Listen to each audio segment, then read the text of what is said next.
ask connected questions.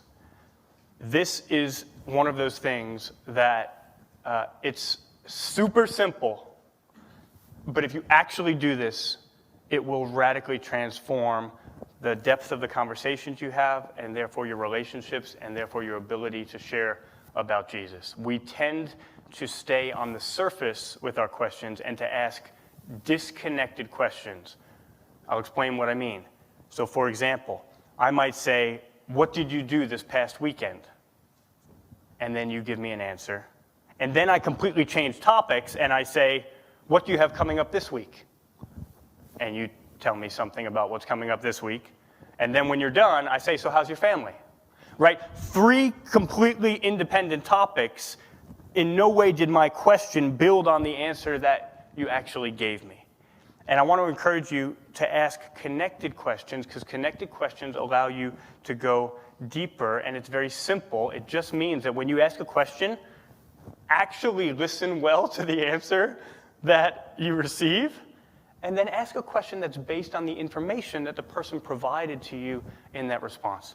So here's an actual conversation from my life, where this happened. When I started to make this change, I asked someone, I had just met this person, first conversation that I had had with them.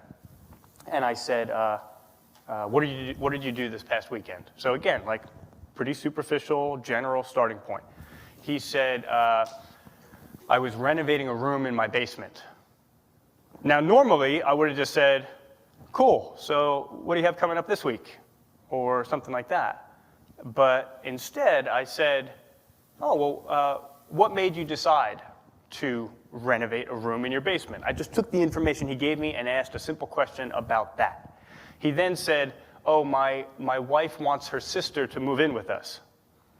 And I thought, okay, that's a little more meaningful. That's interesting. So again, I asked a question about that. I said, was that an easy decision for you guys to make, for your wife's sister to move in with you guys, or was that a more difficult decision? And then, then everything came out about the disagreement between him and his wife and the tension about the sister moving in and how am I going to deal with this tension. And then we're talking about how do you reconcile and how do you deal with relational conflict in the context of intimate relationships. And I mean, can you get closer to the gospel of that than that? How do you reconcile in the context of conflict? And we're talking about forgiveness. And so often that conversation is 2 or 3 questions away, but 2 or 3 connected questions, not disconnected questions. But all of that, he was wanting to share that. It was just below the surface. And so often that initial response to a question is almost like a subconscious test.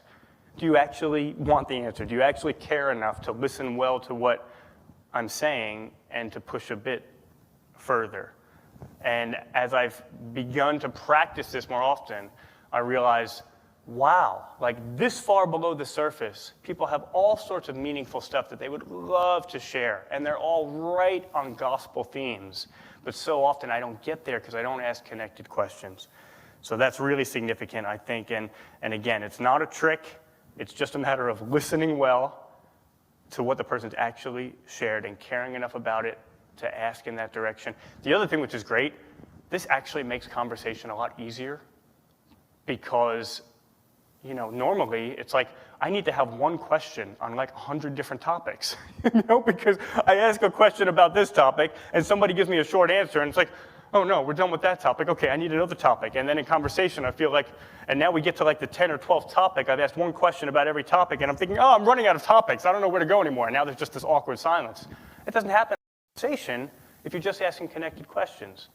You don't have to think about a new topic every time. You just stay on that topic and continue to ask. It's a way of caring for people, and I hope that can be significant.